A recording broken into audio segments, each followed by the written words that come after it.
Hello and welcome. I am Sylvia Hartman, the creator of Modern Energy, and today's topic was that question: is love unscientific? And I'm going to tell you right away, so if you're busy, we can have the answer right at the beginning, and I'll talk about it a little bit more later, and you can listen if you want. But the answer is, of course, this is a really stupid question. Um, that's like saying, is gravity scientific? Love exists. It's a thing. It is a thing that not just people do and experience in their lived experience. It is a thing. So it's a stupid question to say whether love is scientific. However, we could go on from here, and of course I am going to, and at length, about the fact that is there any love in science?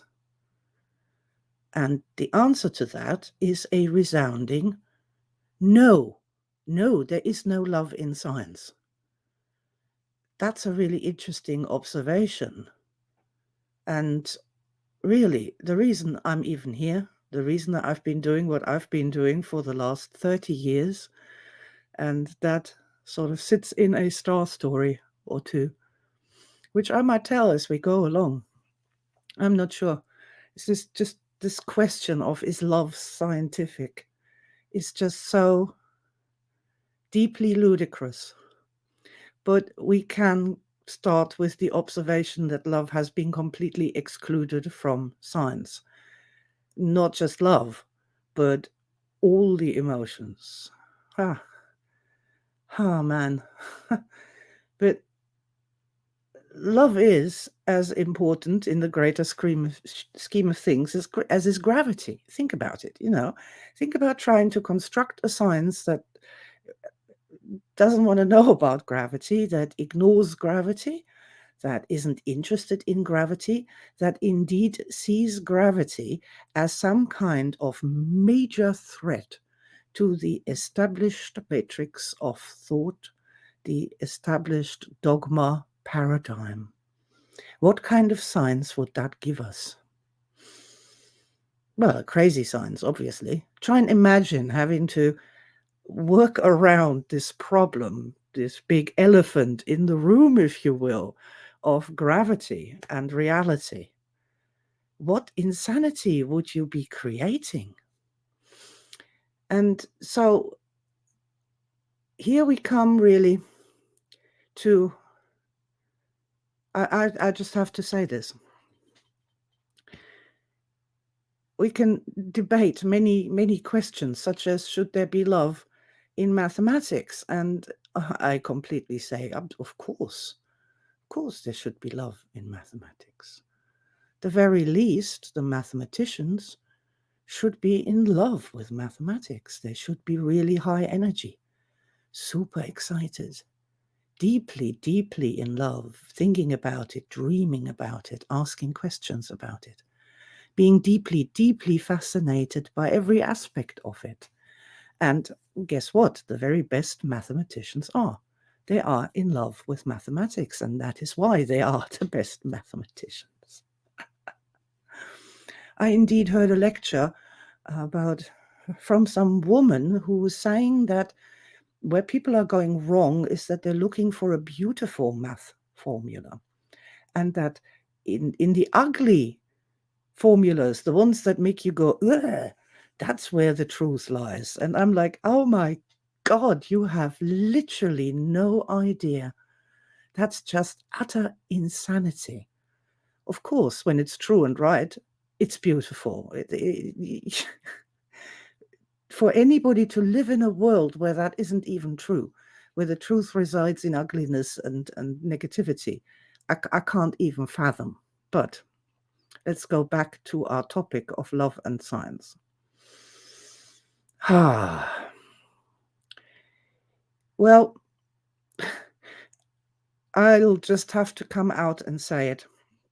Human behavior and human experience has been relegated to the pseudoscience that is psychology.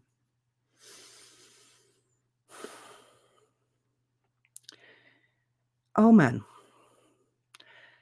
Now, look, if you are a psychologist, I'm not talking about the human beings who are working in that field.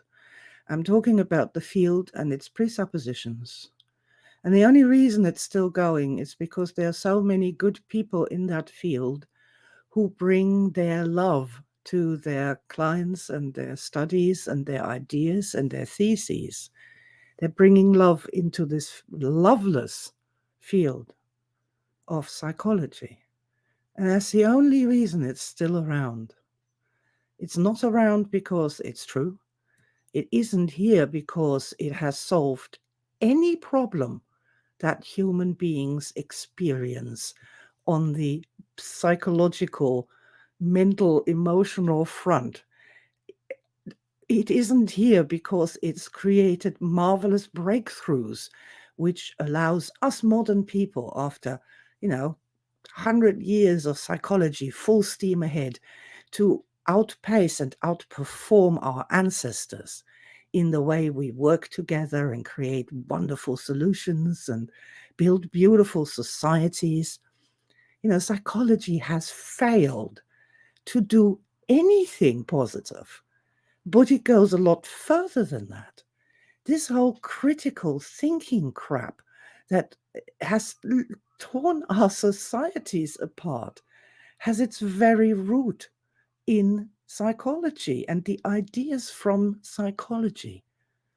The loveless, hopeless, pointless, crazy ideas from that pseudoscience that calls itself psychology, the study of the soul. Are you kidding me? Now, I could rant forever and a day about this, but let me tell you where this comes from. In 1993, I had this big moment of enlightenment, my big eureka aha, when it clicked and I finally understood the reality of this invisible thing of energy. And that's just another word for love. There we have it. The gravity of humanity is in fact love. And you might say, no, it isn't, it's hatred and so on. But here I just really have to send us back to the modern energy chart just for a moment. And please understand here that there is only love, and then on the negative side, the absence of love. And it's the absence of love that creates the stress, the chaos, the erosion of human self-esteem, of their power to act, to think straight, to control their emotions. And it's the absence of love that causes hatred and negativity and war and stress and people fighting each other until they are just a mess on the floor and just depressed and commit suicide or take to tranquilizers in their droves. So really, we're only dealing with one thing here. We have love and the absence of love. And what happens when a person or an animal, a mammal, is subjected to these experiences is entirely structural and predictable. Oh, man. So I had my big revelation about this exchange of energy, this living energy, living in the oceans of energy, and the energy exchanges. And I understood that. But I had no way to think about it, to formulate it, to explain this to other people in such a way that it made sense. And it took me like 30 years to put it all together. And that's what I mean when I say I'm the creator of modern energy at the beginning of my videos. It just took me 30 years to sort it out in my head. What was going on with that? And eventually, that was sort of in 2000, I had another big threshold shift. And that's the moment really of the paradigm shift, is that I understood that if we want to be human beings and do proper science and that would start with understanding ourselves, first of all, because we create science, we ask the questions, we create the experiments, and we manipulate the data on our wonderful statistics sheet before we take the money somebody pays us for them. We create this whole thing. We need to start with people. We need to start with people, and you can't understand people if you don't understand love. My big breakthrough was that obviously emotions, the definition of emotions, are that they are the human's sixth sense. The sixth sense that tells us about the stuff that we can't see, hear, taste, feel, touch, all the rest of it. The sixth sense, the emotions, are the feedback device for these completely real energy worlds in which we also live, a part of reality absolute. That was that big paradigm shift. So now I knew why what I was saying didn't even make sense under the old paradigm, where there was no such thing as love. I had this extraordinary experience a few days after my enlightenment event, where I went to my library of animal behavior studies that I had at the time. And I opened all the books, all the papers, all the printouts, and I looked for the word love. And it wasn't in any of them. And I couldn't believe that. I really honestly couldn't believe that there were all these scientific studies and nobody had ever talked about love at all, or the absence of love. My God, they had demonstrated the absence of love in their experiments quite beautifully when they got pigeons to hack their beaks bloody, and the terrible things that were done to dogs and monkeys in these behavioral experiments.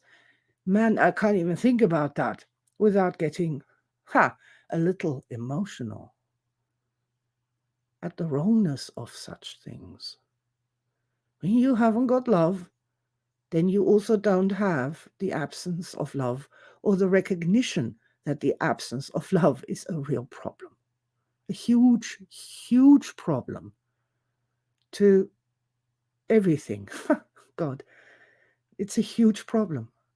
The absence of love is a huge problem. Well, and then I decided, obviously, that this was what I understood, this thing that we need love, that we need these energy exchanges, that we need to work with that and investigate that, research that. Oh my God. Yes, and now we are there with that. Is love unscientific? Yes, of course, it is terribly unscientific. You try, and I mean, you meaning any kind of person involved in psychology, anywhere along the line from the very beginning to the very end. You try and do a doctoral thesis or something, or PhD thesis on love, or publish a study in the learned psychology research publication people on love, and see how far you get. My aspects back in the day certainly didn't get very far. They just got instantly drummed out, literally drummed out and deleted and cancelled, as the modern term for this goes. I got so cancelled. Oh my God. I got so cancelled for talking about love and saying that it's real and that it's happening. And it's happening between animals. It's happening between animals and people. And it's happening between people too. And if we don't understand how that works, we can never explain behavior. This is so fundamental. This is so utterly fundamental. But yeah, I got cancelled. So from that standpoint, love was very unscientific indeed.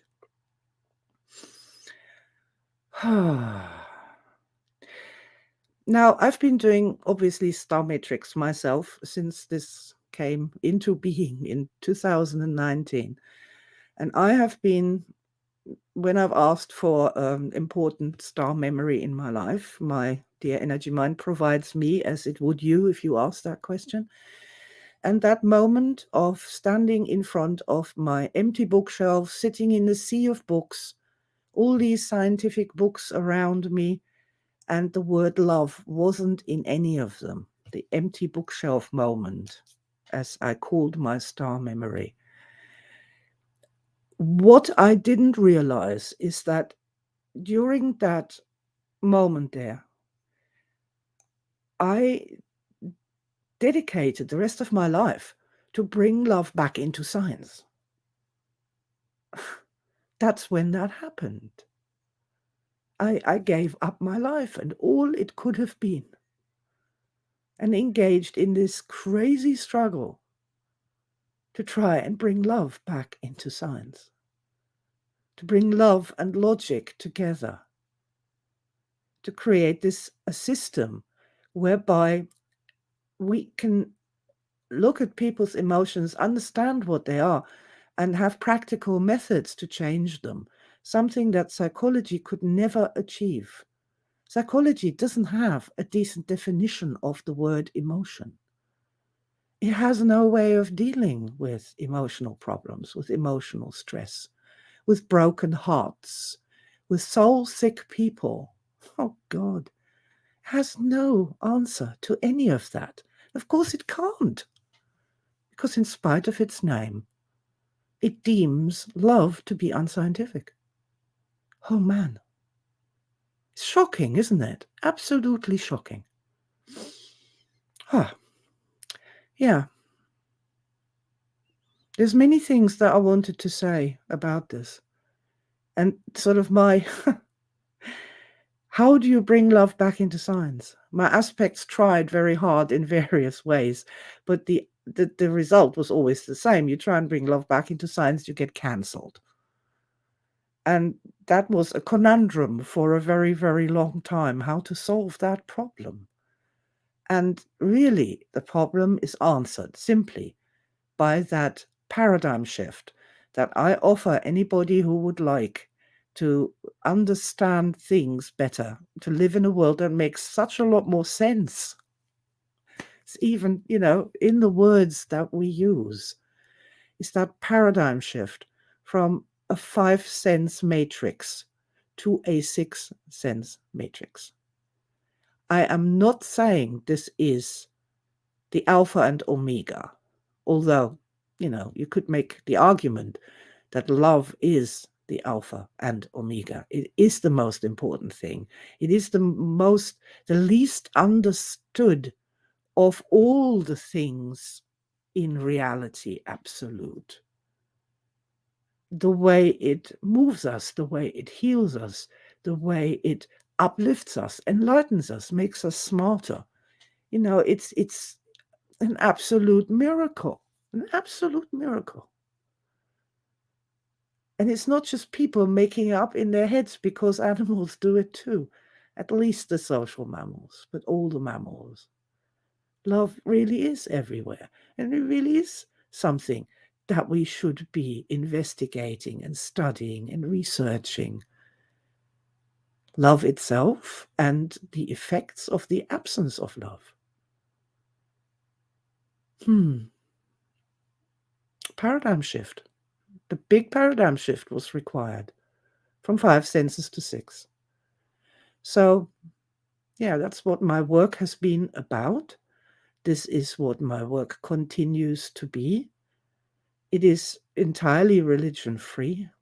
Star Matrix has given me, I think, the tool that I needed all along to prove the validity of my theories. You can do as many fake studies as you like, and that's easy. Just pay some bloody university somewhere a few bucks, and they will produce exactly what you want them to say. They'll must find the right people, set up the right sort of study, massage the statistics after the fact, and kaboom, you can prove absolutely anything. Absolutely anything. But that's not the way forward. That is not the way forward.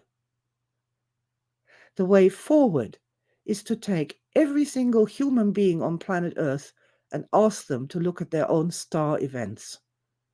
Because in those star events is the proof.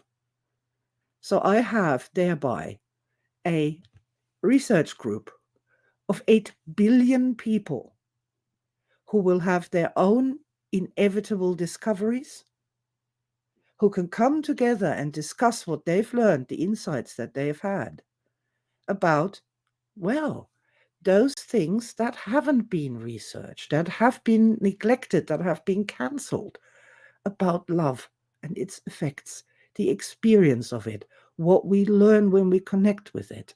And they can come together and start discussing what this might mean for the future, what our next steps should be. Oh, this is a very, very exciting thing. This is a very, very exciting thing. And I'm super glad that you're here with me right at the very beginning of this thing. Because I do believe that adding love to the paradigm and thereby causing it to shift from those 5 senses to 6. And now all of a sudden, we have this expansion of possibility, of power, of emotion, and above all else, we are now on our way to fight our way out of the old thought matrix that we got brainwashed into, that we got stuck in, like flies in a sticky, horrible spider web. Now, I was, of course, one of you. I was one of us.